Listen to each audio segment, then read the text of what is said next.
नमस्कार, माझं नाव प्रसाद नारायणराव धुळे. सर्वप्रथम विजन फॅमिलीचे धन्यवाद की ज्यांनी मला ही संधी दिली.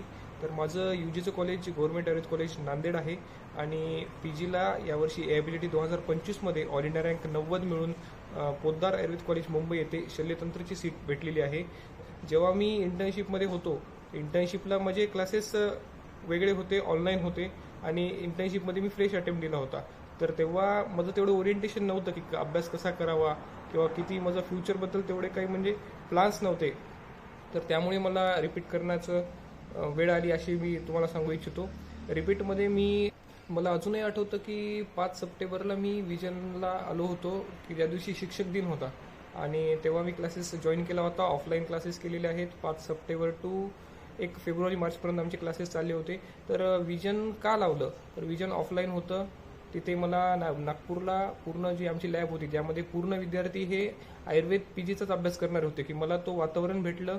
पुन्हा जो क्लासेसमध्ये जो आय टू आय कोऑर्डिनेशन असतो शिक्षकांचा आणि विद्यार्थ्याचा तो मला मिळाला. संडेला आमच्या एक्झाम्स व्हायच्या. संडेमध्ये दर संडे 6 ते 8 एक्झाम व्हायची. 8च्या नंतर डिस्कशन व्हायचं. डिस्कशन नंतर मोटिवेशन असायचं सरांचं. सर त्यांचे अनुभव सांगायचे विद्यार्थ्यांचे मागचे. तर त्याचा मला फायदा झाला असं मला. क्लासमध्ये प्रत्येक लेक्चर सुरू होताना मागचं जे काय आपण केलेलं आहे त्याचं रिवाईज व्हायचं आणि पुढच्या लेक्चरमध्ये आपण काय शिकणार होतो याचं पण थोडं सांगलं जायचं. मी ऑफलाईन क्लासेस थोडे उशिरा जॉईन केले होते आणि त्यामुळे माझा पहिल्याचा जो काही पोर्शन राहिला होता तर तो मी ऑनलाईन लेक्चर थ्रू कव्हर केला. आणि ऑनलाईन लेक्चरचा फायदा असा आहे की तुम्ही लेक्चरची सेटिंगच अशी केलेली आहे की पहिले 2-3 मिनिट हे आपण मागच्या याच्यामध्ये जो काही शिकलेलो आहे तो पाठ शिकवलेला आहे, रिवाईज केलेला आहे आणि त्यानंतर पुढचा पोर्शन कंटिन्यू केलेला आहे. त्यामुळे आपल्याला रूपरेषा कळते की मागच्या याच्यामध्ये आपण काय शिकलो होतो आणि त्याच्या कनेक्टेड पुढचा पार्ट आहे. आणि तुम्ही एक लेक्चर ऑनलाईन असल्यामुळे तो 1.5-2च्या स्पीडने कव्हर करू शकता. त्यामुळे तुम्ही कमी वेळेत जास्त पोर्शन कव्हर करू शकता आणि एकच व्हिडिओ तुम्ही परत परत प्ले करू शकता. म्हणजे तुम्ही मोर अँड मोर ते रिव्हिजन्स होत जातील तुमचे.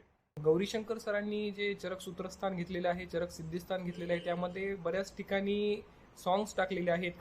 अमोल सरांनी चरक चिकित्सा शिकवताना अधिकारांच्या ठिकाणी डायग्राम्स केलेले आहेत. त्या डायग्राम्सची व्हिज्युअल मेमरी तयार होते.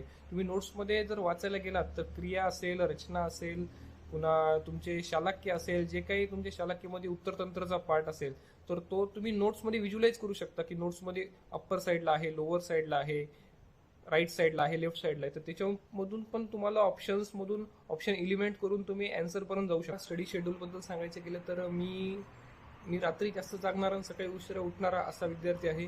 मी सकाळी 8:30-9च्या आसपास उठायचो. नंतर 10 वाजता 10 ते 1 लायब्ररीचा अभ्यास करायचो. 1 ते 2 डबल जेवणाचा ब्रेक असायचा. ते 5 पर्यंत अभ्यास करायचो. 5ला टी ब्रेक. नंतर 6 ते 9 पर्यंत. 9च्या नंतर 10च्या नंतर एक्झाम.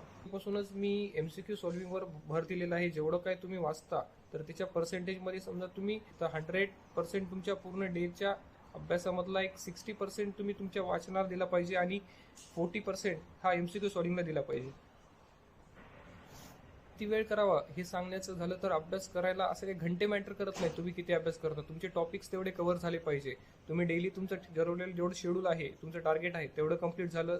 त्याही कॉम्पिटेटिव्ह एक्झाममध्ये हार्डवर्क जेवढं इम्पॉर्टंट असतं तेवढ्याच इक्वल लेवलचं स्मार्टवर्क देखील इम्पॉर्टंट असतं. फक्त हार्डवर्क करून चालत नाही की मी 10 तास अभ्यास करतोय, 12 तास अभ्यास करतोय. तर त्या अभ्यासामध्ये तेवढं पोटेन्शियल असलं पाहिजे, तेवढी क्वालिटी असली पाहिजे की तुम्ही क्वालिटी अभ्यास तुमचा झाला. PGच्या एक्झाममध्ये टाइम मॅनेजमेंट पण खूप महत्त्वाचं असतं. असे बरेच विद्यार्थी असतात की ज्यांना एक्झाममध्ये टाइम मॅनेजमेंट होत नाही. तर टाइम मॅनेजमेंटबद्दल मी एवढं सांगू शकतो की सूरज सर नेहमी क्लासमध्ये म्हणायचे की आन्सर सभी को आएगा लेकिन आप जितना जल्दी उस आन्सर पे पोहोचते हो वो इम्पॉर्टंट आहे. आणि तेच महत्वाचं आहे की तुम्हाला एक्झाममध्ये आन्सर पटकन आलं पाहिजे, कारण आन्सर काढणारे सर्वच विद्यार्थी आहेत. तुम्ही किती फास्ट आन्सर करू शकता तर त्याच्यावर तुमचा रँक डिसाईड होतो. डिप्रेशनच्या काळात पॉझिटिव्ह ॲटिट्यूड असणं पण खूप महत्त्वाचं आहे. तुम्ही पॉझिटिव्ह ॲटिट्यूडने राहा. दररोज तुमचं टार्गेट जे आहे तर टार्गेटला तुम्ही कंटिन्युअस कन्सिस्टन्सी बाळगत राहा. PG प्रिपरेशन करताना नेहमी आपले दिल की सुनो, म्हणजे तुम्हाला अभ्यास करायचं मन नसेल तर तुम्ही त्या वेळेसाठी अभ्यास करू नका. कुठं बाहेर फिरून या, मूवीला जा, खेळा, गाणे ऐका. बट तुम्ही रिव्हिजन खूप महत्वाचं आहे. तुम्ही किती वाचता हे महत्वाचं नाही, तुम्ही एकच गोष्ट किती वेळा वाचता हे जास्त महत्वाचं आहे. मी जेव्हापासून एक्झामची डेट पडली होती तेव्हापासून साधारणतः एक 50 दिवस आम्हाला उरले होते.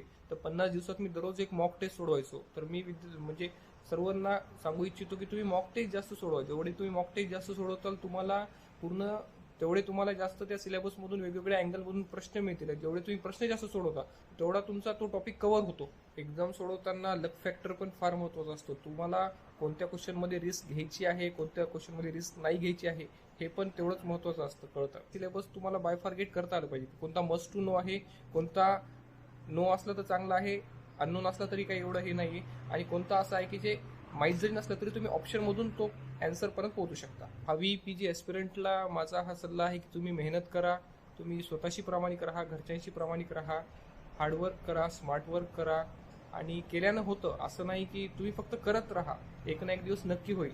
माझं जसं झालं तसं तुमचं पण होईल, कुठेतरी सिलेक्शन होईल, गव्हर्नमेंटची सीट मिळेल. फक्त तुम्ही मेहनत करा, तुम्ही मागं पडू नका, तुम्ही तुमचं 100% प्रयत्न करा, यश तुमचंच. विजनच्या टेस्ट सिरीज पॅटर्नमध्ये पहिले सब्जेक्ट वाईज टेस्ट होतात.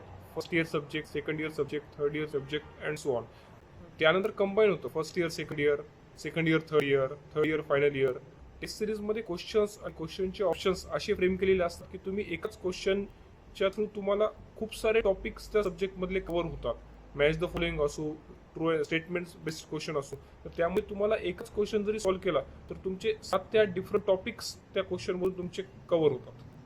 मला एकही टेस्टमध्ये अबोव 300 स्कोअर नव्हता, तरी पण शेवटच्या ऑल इंडिया पीजीमध्ये फायनलला चांगला रँक मिळाला. तर हेच आहे की तुम्ही कन्सिस्टंट राहा, तुम्ही टेस्ट रेग्युलर सॉल्व्ह करत जा, कुठे चुकतं ते पहा, रिवाईज करा, त्या चुका सुधारा आणि पुढे चलत राहा. पोदारच्या सर्जरी वॉर्डमध्ये रात्री 1 वाजता हा व्हिडिओ शूट करत आहे. खरंच खूप आनंद होत आहे की सर्व पीजी जर्नी तुमच्यासोबत शेअर करण्यासाठी. सर्वांना पुन्हा एकदा आभार की त्यांनी हा पूर्ण व्हिडिओ पाहिला. Thank you and all the best.